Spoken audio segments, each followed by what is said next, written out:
Bom dia, turma. Tudo bem com vocês?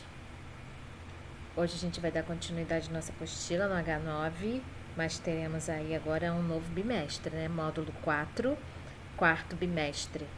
A última aula falamos aí da chegada dos portugueses no Brasil, Portugal como sendo pioneiro na expansão marítima, o que ele procurava e a chegada aqui da sua frota aí com Pedro Álvares Cabral, né? E também o comércio com as Índias, o comércio de especiarias, né? Então, o primeiro momento foi um período pré-colonial, aonde que desde 1500 a 1530 havia grupos que vinham aqui apenas explorar o pau-brasil aí com a mão de obra indígena, né? O indígena foi usado e foi bem usado porque ele ficou aí um pouco encantado com as peças que lhe eram oferecidas em troca do seu trabalho, né? Então, esse momento aí foi o primeiro momento de contato dos europeus com os nativos, né?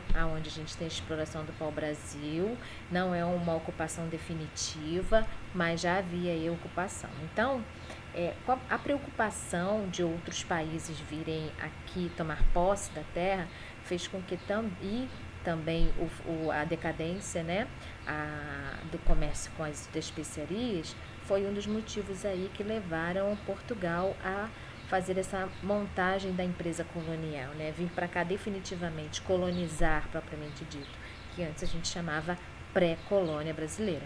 Então, a primeira expedição vinda para cá, né, definitiva, vamos dizer assim, que foi com Martim Afonso de Souza, que vai aí marcar a passagem da fase de pré-colônia para a fase de colonização aí propriamente dita.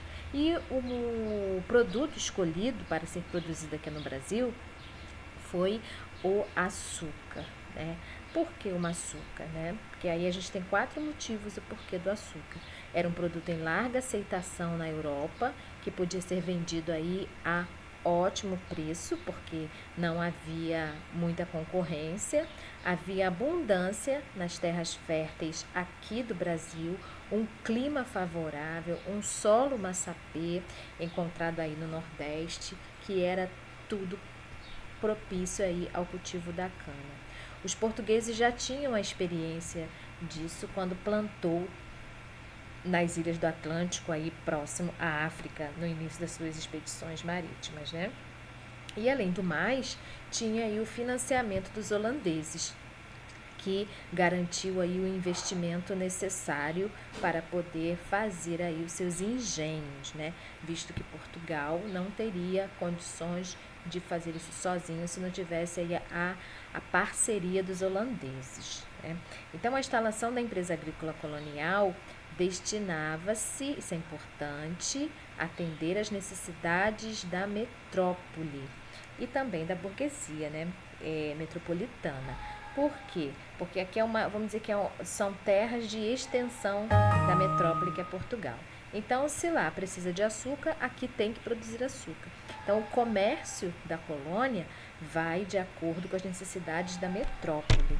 E aí a gente tem a cana-de-açúcar, né? E isso é para obter aí lucros. A burguesia quer obter lucros com os produtos que serão aí investidos aqui na colônia.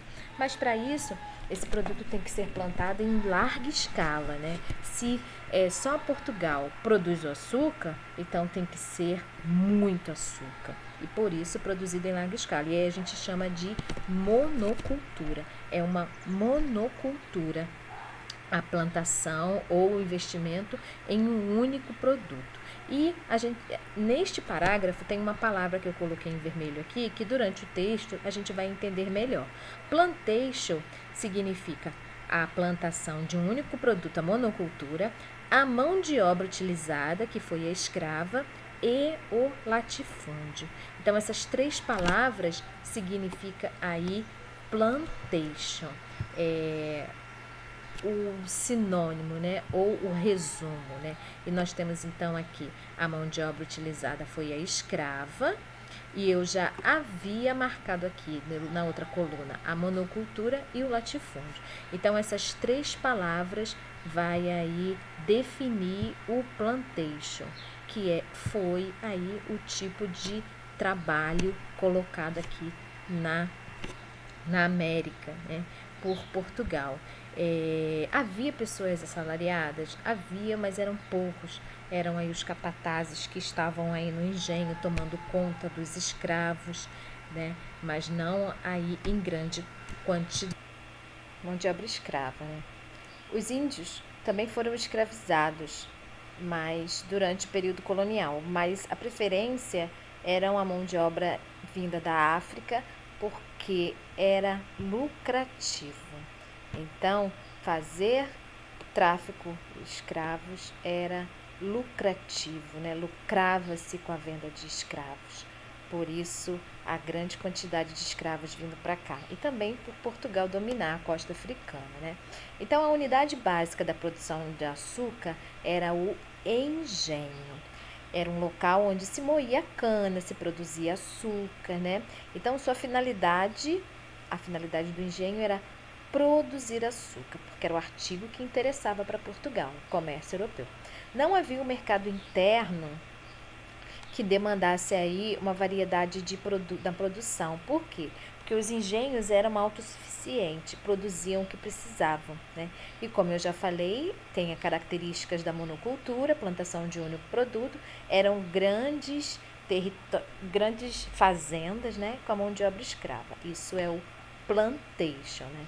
Então, as dificuldades também como eu falei, o engenho ele é autossuficiente, né? Então, eles têm aí outro tipo de plantação, mas apenas para o seu consumo externo, não para produzir excedentes para o comércio. Um exemplo aqui é arroz, mandioca, algodão e o gado. O gado, ele tem uma história à parte, né? O gado teve uma participação peculiar aí nesse momento, porque no litoral, que eram as terras férteis, era para plantar açúcar. Então, o gado foi empurrado para o interior, né? Isso é empurrado entre aspas, porque ele foi sendo aí, ocupando aí o interior da colônia para a criação de gado aí, né? Que contribuiu para a expansão de nosso território. Tudo isso, a gente tem essa exploração da colônia portuguesa, né? Essa empresa açucareira, abastecer o mercado externo, o mercado da metrópole. Isso se chama pacto colonial, porque a colônia está aqui para suprir as necessidades da metrópole, né? Vende-se para a metrópole por um preço abaixo do custo e tudo que precisa, que não é aí de agrário, de plantação, de produção na metrópole, é comprado da colônia. Então, a metrópole compra da colônia e a colônia compra da metrópole. Mas é claro que a colônia vai comprar os produtos manufaturados ou outros artigos que precisam a preços altos, porque só pode comprar da metrópole. Por sua vez, tem que vender só para a metrópole, né? Então, a metrópole vai comprar esse produto a baixos preços, né? Mas isso é o pacto colonial desse tipo de produção, né? Então, a gente já sabe que a forma escravocrata de produzir, né, formou aí a sociedade do Brasil colônia. É uma sociedade sem mobilidade, não há mobilidade social, aonde a gente tem o senhor de engenho, que ele é o proprietário, dono do engenho, e ele reside aí na casa grande.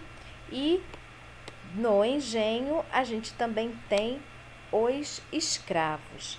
E os escravos estão aí localizados, ou residem, ou ficam, ou estão nas senzalas, que é o que a gente vai ver aí na página 4.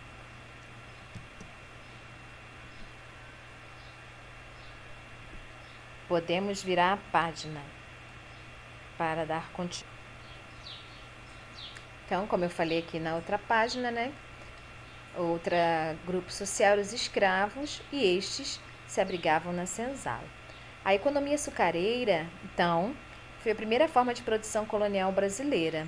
Com açúcar, implantou-se também o sistema colonial do Brasil. Como vimos, a principal finalidade desse sistema era garantir a transferência da riqueza da colônia para a metrópole. Essa transferência era garantida pelo Pacto Colonial, que tinha como uma de suas bases fundamentais o monopólio. A colônia só pode vender para a metrópole. E a metrópole tem esse direito reservado, né? Não pode vender aí para outro país. Então, sem concorrência, a metrópole comprava os produtos coloniais a baixo preço e vendia os seus produtos à colônia por preços exorbitantes. Foi o que eu falei na página anterior, explicando aí sobre o Pacto Colonial, né? Então, essa é a empresa açucareira implantada aí no Brasil. E a administração colonial, né? A administração, no primeiro momento, a gente tem aí no mapa também as capitanias hereditárias, né? Aconteceu esse sistema de capitanias hereditárias, que eram faixas de terra que iam do litoral até o meridiano do Tratado de Tordesilhas. Eu falei um pouco isso na aula anterior, mostrei o mapa, que nessa página a gente também tem o mapa, né? E tinha aí algumas funções desse donatário, né? O donatário recebia uma carta de doação que outorgava aí o direito da posse e também o foral, que estabelecia os direitos econômicos do donatário em relação à metrópole, né? Esse donatário teria que desenvolver a capitania, prosperar, colonizar, plantar, até porque em Portugal não havia pessoas suficientes para poder povoar o Brasil, né? Então isso foi dado aí a particulares. Mas a gente sabe que não deu certo, né? Com exceção aí de São Vicente e Pernambuco, a maioria das capitanias fracassou. E os motivos são os ataques indígenas, a distância em relação à metrópole, a falta de recursos financeiros, desinteresse até dos donatários e ameaças de outras potências, de outros países, né? Esse relativo fracasso levou a coroa portuguesa a adotar um sistema de governos gerais. E aí Tomé de Souza vai aportar aí na Bahia e vai fundar a primeira capital do Brasil, como em Salvador, a partir de 1549. A colônia agora tem a capital, que é Salvador. Isso com Tomé de Souza. O segundo governador-geral foi Duarte da Costa, que teve uma de suas principais incumbências aí, lutar contra os protestantes franceses que havia estabelecido uma ilha na Baía de Guanabara. E aí a gente tem Mendes Sá, que é o próximo governador-geral, que, com o apoio dos jesuítas, aumentou aí o número de índios catequizados e submeteu tribos que resistiam à sua autoridade. Nesse momento também, a gente tem aí a expulsão desses holandeses que estavam aí na Baía de Guanabara e a fundação do Rio de Janeiro a partir daí, né? Então, todo o território que tinha aí uma invasão de outras potências europeias, para garantir a posse da colônia, Portugal teria que agir. E aconteceu isso no Rio de Janeiro, né? Fundou-se aí uma nova cidade a partir de 1565. Para quê? Com o intuito de povoar e deter aí outras invasões. Então, fazia parte do sistema administrativo também as câmaras municipais, né?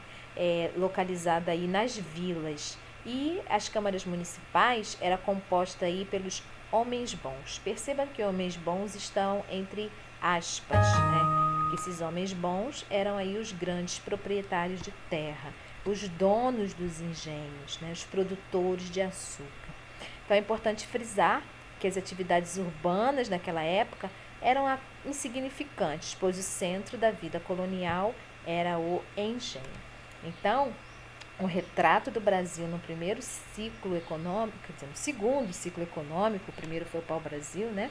É uma vida rural, uma vida sem mobilidade, uma vida com a mão de obra massiva de escravos, uma produção voltada para o mercado externo, para a colônia, quer dizer, para a metrópole. E isso tudo a partir aí do Pacto Colonial. Então, esse foi o nosso primeiro capítulo. Continuaremos aí com o próximo capítulo na aula de hoje ainda. Mas vamos também fazer as atividades propostas. Até a próxima aula.